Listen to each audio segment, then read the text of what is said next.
Mabuti na lang.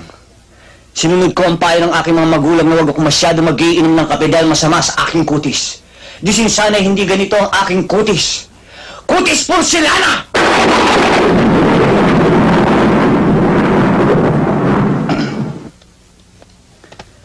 At sa katawan, pag ito ang nakita ni Don Solueta, tiyak mamamatay! Si Richard Gomez sa inggit!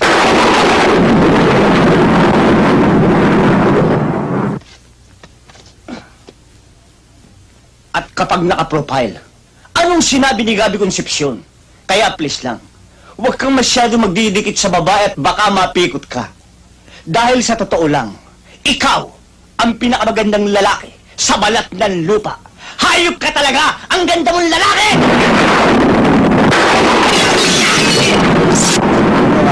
Sa mga kasalanan ko, sa mga kasinungalingan ko, nagbibiro lang naman ako eh.